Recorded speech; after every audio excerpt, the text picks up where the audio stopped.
Assalaamu alaykum wa rahmatullahi wa barakaatu. Sheekha keenya akkamiin fayyaadha?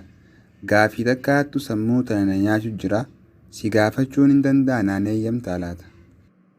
Wa alaykum salaam wa rahmatullahi wa barakaatu. Ilma kiyya marhaban, waan feetirraa gaafadhu. Anis waan rabbiin na beeksirraa si himuuf qophiidha. Hayyee sheekha, gaafiin tiyya gaafii waa'ee tawakkulaati. Tawakkulli kun sababa hojjetamoo? Odoo sababan goone tawakkaltuun tun akkami waan jechuu barsammuu tana na cinqu jira. Fakkiifamma tawakkaltu Allah jennee harka dhiqachuu dhabuurraa, bakka namni irratti wal ga'e dhaquu dhiisuurraa, waan sababa jaamundirraa fagaannee tawakkaltu yoo jennee jiraanne tawakkaltuun sun tawakkaltuu dhugaa ni taati. Waan kanaan na cinqeemee addanaa baasa. Maashaallah waan bareedarraa gaafatte. Ilma kiyya akkam seete gizee tawakkulaata goonu akka waan gartee sababni hin jirretti tawakkulaata godhuun nurra jiraata. Oggaa amma sababa goonu akka waan tawakkulli hin jirretti sababa godhuun nurra jiraata. Akkana jechuun khuduu hizrakum jaa rabbiin, if eeggannoo dursuun rabbi subhaanahu wa ta'ala quraana keessatti akka ifee nu himee jira. Ammas akka keessaniin halaakatti hin darbinaa je'eeti quraanni dubbata. Rasuul sallallahu alaihi wasallam oggaa jihaada seentan doonawwinaa je'ee sahabaa isaa barsiisuu ture. Waa hundaanuu if qopheessuu fi akka musliimni lubbuu ifii eeguu qabu waa hunda keessattuu quraannis hadiisinis nu himaa ture. Tanarratti waan nama ajaa'ibu qissaa bareedduu tokko yookaan seenaalee waa'ee uummata nu duraa kan dhukkubna xaa'uun jaamutti dhufeen sii hima. Gaafa Mu'aaz bin Jabal Shaam bulchu xaa'uun dhukkubni sun hedduu nama fixuu ture. Mu'aaz bin Jabal illee isumaa ajjeese. Bakka isaa Abbaa Ubaydatun Jarraan bu'eeti biyya hoogganuu ture. Sanboodallee innillee akkasumatti dhukkuba xaa'uun saniin du'ee namoonni baay'een dhumaa turan.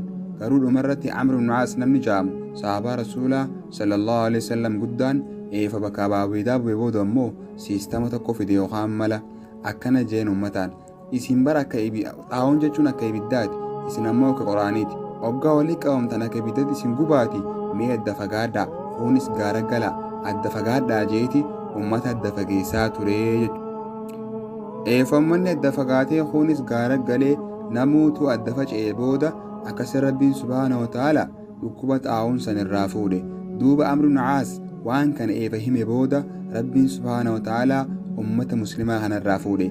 Inni dubbii tana jajjabeessee xaa'uun jechuun akka ibiddaati, isin ammoo akka qoraaniiti. Qoraan hoggaa walii qabame ibiddi nu guba. Yoo qoraan ammoo adda faca'e ibiddi waan gubduun qabuuti adda faca'aa wal dhufuu kanarraa jeeti adda baase. Wanni ammaan tan dhukkuba koronaa kanarraa illee tokko sababni guddaan Amr ibn Aas fakkeenya guddaa waan nu ta'urraa adda faca'aa jechuun isaa sun hedduu takka gartee gaafsanillee waan itti fayyadamanii isaanillee muslimtoonni lubbuu baraaramicha utuleen irra sababa kana godhuun dirqama keenyaa jechuudha. Walumaa galatti gaa ilma kiyya gaafiin gankee gaafii gartee tawakkulaataa fi sababaati waan ta'eef sababni akka muslimaatti dirqama. Nuti akka muslima sababa goonee rabbi irratti hirkanna malee odoo sababa tokkollee hin goone rabbitti hirkannu jechuun kijiba suni.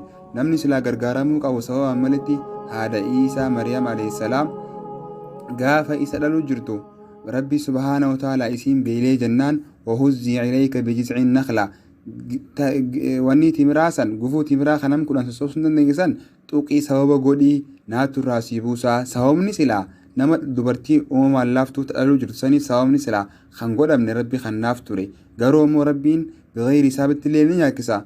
Ammoo sababa wanni gartee nu barsiisuuf rabbi subhaanahu wa ta'ala sababa goonee isarratti hirkan nu barsiisee jechuudha. Walumaa galatti nuti sababa godhuun keenya dirqama. Sababa gooneeti rabbitti hirkannaa. Haaza wallaahu a'lam. Sheekha kiyya jazaakumullahu khayran. Wallaahi waa hedduu takka addanaa baaftee hedduu naa galatoomii. Warra guyyaa qiyaamaas illee ilmiin tee ragaa sii baatu rabbi si haa taasisu. Maashaallah duraan sammuutii hedduu na nyaachuu turte ammoo addanaa baastee jirta. Maashaallah. Aamiin ilma kiyya aamiin. Walumaanuu warra guyyaa qiyaama milkaa'u rabbi nu haa taasisu. Dhukkuba kananullee ummata islaamaa hundallee rabbiin jalaa nu haa baasu. Keessaafuu biyya teenya biyya Oromiyaa san gartee ni beeytaami. Rabbiin gartee haadha abbaa achi qabna obboleeyyan faamilii keenya achi jira. Walumaa galatti ummata keenya achi jira waan ta'eef ummata sanillee rabbiin gartee biroo nu haa dhaabbatu. Biyyi biroo jiranillee rabbiin cinaa nu haa dhaabbatu. Rabbiin dhibdee kana hikmaa isaatii fidee rabbi nu haa kaasuun siin jaa. Atilleen gaafii kana gaafattee adda baafachuu keetiif atummaa nu hedduu galatoomne.